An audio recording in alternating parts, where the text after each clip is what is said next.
up, everybody? Welcome to another episode of the Prop Wiz. I'm your host, The Wiz. Today, we'll be taking a retrospective look at Tim Burton's 1989 film, The Batman. It's been 34 years since Batman was released and changed the world of comic book movies forever. Yes, we did have the Christopher Reeve Superman movies that should have sent comic book movies into a trajectory of success, but it just didn't happen. In fact, what would now be a no-brainer to make a Batman after the success of Superman didn't happen. The studios just wasn't interested in making comic book movies at that time. So I figured we'd take a deep dive, well, not a deep dive, maybe like a mini dive, like a little splash into the world of Batman, specifically the 1989 Batman film by Tim Burton.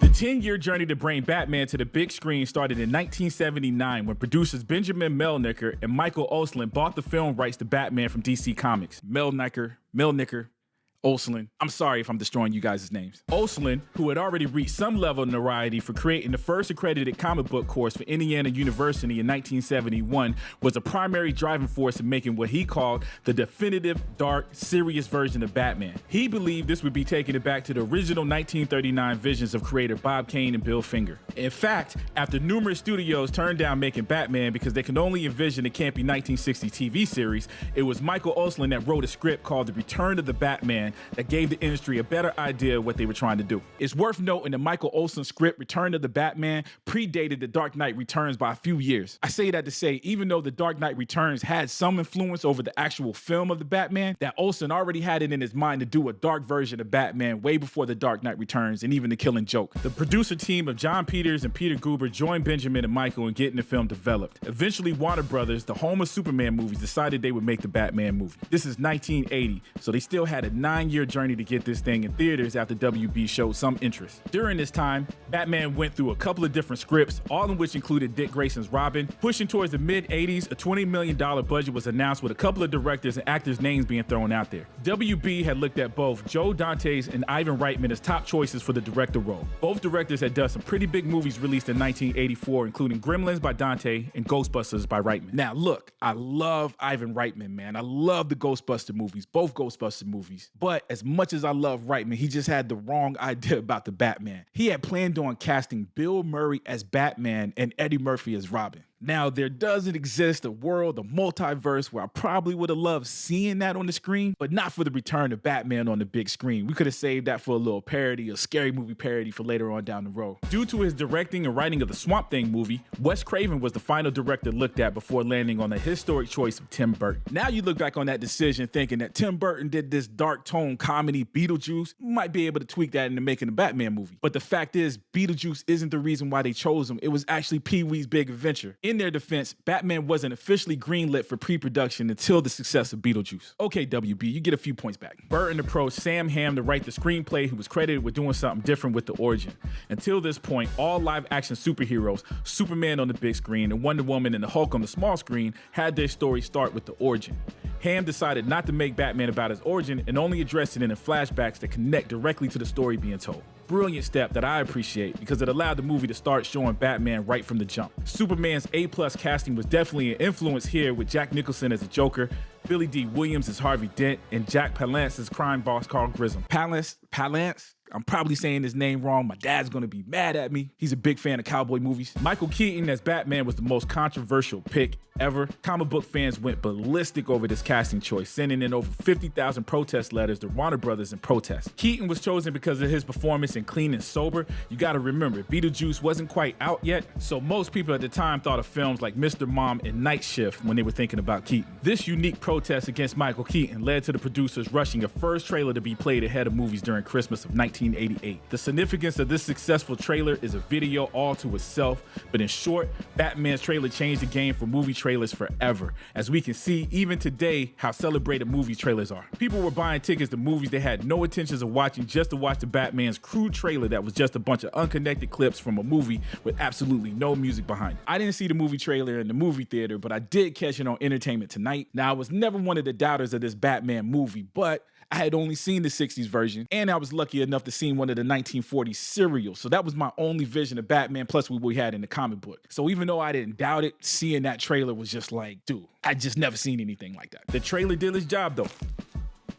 I'm Batman. Michael Keaton went from being the worst choice to the best Batman ever, almost overnight. And that would be more solidified June 23rd, 1989, when the Batman was released. Batman grossed $2.2 million on preview night, the night before its official release, and over $40 million during its opening weekend. This set a new weekend record, beating out Indiana Jones and the Last Crusade, as well as Ghostbusters 2. Yes, sir. That was a great summer to be a geek. Batman held the record for the highest grossing superhero film of all time until 2002 when Spider-Man took that title. Even now, with adjustments made for inflation, Batman remains in the top 20 superhero movies of all time. Batman's release was a phenomenon unlike anything before it, except for maybe Star Wars, which was a phenomenon all to itself. The cultural impact of the movie was unavoidable. This was one of those unique moments in history where a work of art was presented to the world that might not even have been technically the best piece of work. Now, before the purists destroy that statement, let me just say I'm one of the biggest Batman fans out there. In fact, I probably love this movie more than you. My point is that though the story might not have been perfectly aligned to the standard of what people consider a perfect movie, there was something special about this film that makes it shine in the world of films. Tim Burton himself said it best, saying, and I quote, "It's okay, but it was more of a cultural phenomenon than a great movie," end quote. Though I think this movie was way better than just okay, I do admit that the phenomenon transcended whether the movie was good or bad. There were critics that picked this movie apart, but persuaded no one to not go see this movie in the theater. Batman's impact can be felt through other aspects of the movie experience as well. I was one of the lucky kids who had the VHS tape-shaped gift under the tree during Christmas. I say I was one of the lucky ones, but every kid in my neighborhood had that VHS up under their tree. Even then, I was aware of how fast Batman hit home video release. That narrowing of the window between the theatrical release and home video release is now just part of the business. Though we've added streaming to the equation, all that can be accredited to Batman. Of course, there were blockbusters before with movies like Star Wars and Jaws, but Batman changed the focus from summer blockbuster to opening weekends. All of a sudden, the opening weekend became the thing to set the tone for how much money a movie was going to make. Again, Star Wars had a big merchandising machine in place behind it, but Batman is really what normalized the merchandising tie-in. Of course, I already mentioned Batman's influence on the modern day trailer, and yes, there are way more obvious influences such as the string of dark superhero movies that followed. In fact, all the superhero movies that followed. Going from colorful comic book costumes to black ones. Like, did it make sense for X-Men to have black uniforms? Nah, son. Obviously, I've expressed my love for the Batman film, but let me give you my thoughts, my review on this classic. It was the artistic value of this film that sets it apart for other films, at least for me. The movie starts with the Danny Elfman score that can uniquely be defined as both dark and heroic.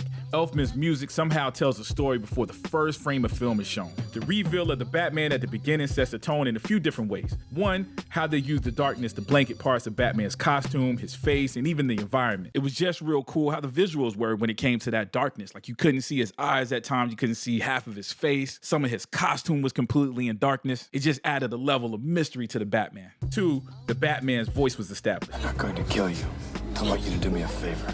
I want you to tell all your friends about me. If the visuals don't let you know he's about business, I'm Batman. That calm but creepy voice lets you know we're not in Kansas anymore, or Metropolis for that matter. And if you want to know the difference between a good Batman voice and a bad Batman voice, just check out Batman Begins. Christian Bale's Batman voice equals bad. Number three, the bad guys are scared and you believe it. The 11-year-old me wouldn't have noticed, but looking back on it, I could see that the whole scene was shot like a horror film, and it was very, very effective, especially for that tone. Another highlight in this movie for me was how Michael Keaton played Bruce Wayne. We get a Bruce Wayne that is very much different from Batman, but somehow you can still sense he's tortured and driven. You can tell it's the same person, but he definitely played it different. Kim Basinger's Vicky Vale was a very Lois Lane-like, playing damsel in distress, but not scared of anything.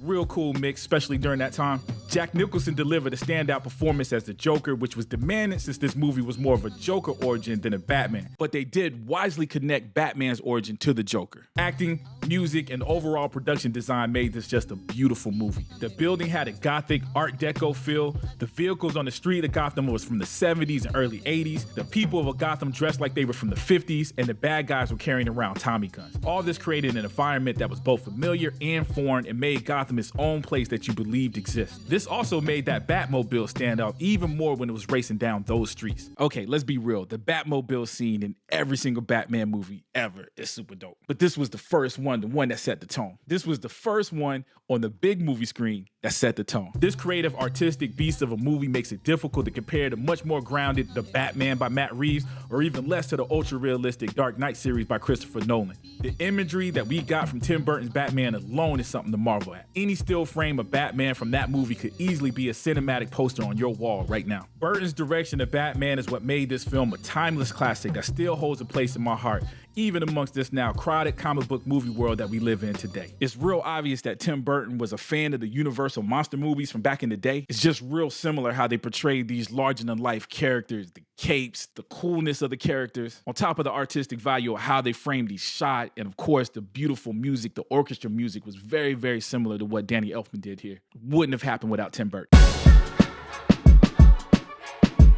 I believe 100 years from now, there will be someone out there still talking about how Batman changed the game forever. Not just for superhero movies, but for film, period. Batman is the movie that put me on the path of collecting comic books. Woo, people get mad nowadays when superhero movies deviate from the comic books. I personally used to get mad when the Batman comics weren't like the movie. Like, can we get a black costume in the comic? Noting another change, the comic books started to become more and more like the movies as they leaned to the comic books like The Killing Joke and The Dark Knight Return, which there's no denying it had influences on the 1989 Batman film. Another gem was Batman the Animated Series that was greenlit due to the success of Burton's Batman, so its legacy stayed strong. And of course, Michael Keaton makes his return to Batman this month in the movie The Flash. He's not only returning to play Batman, but he's actually playing the Batman from the world that Tim Burton created, which is absolutely crazy that I get to see him on the screen again doing exactly what he did in '89. I can already tell by some of the imagery that it released that Andy Muschietti made sure he kept that artistic look that Tim Burton created specifically for this character. You can see the blacks, the darkness. It's just the way Michael Keaton is standing, moving. I haven't seen the movie yet. Well, I take that back. By the time you see this video, I would have seen The Flash. So I guess you'll get to see my review soon. But regardless, to see this version of Michael Keaton back on the screen in this costume is just gonna be dope, man. Okay, anyways, that's my review and my thoughts, my retrospective thoughts on this movie, The Batman. Make sure you keep your eyes open for some companion piece videos. There was a lot of information I gathered when I was doing the research for this that I just couldn't fit in this video. So I think I'm just gonna do these little smaller companion pieces to kind of expand on some of the stuff that I couldn't. But anyways, very, very important. Let me know what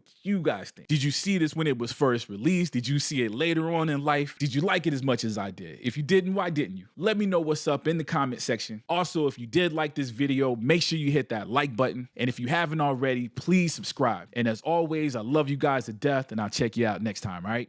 Peace.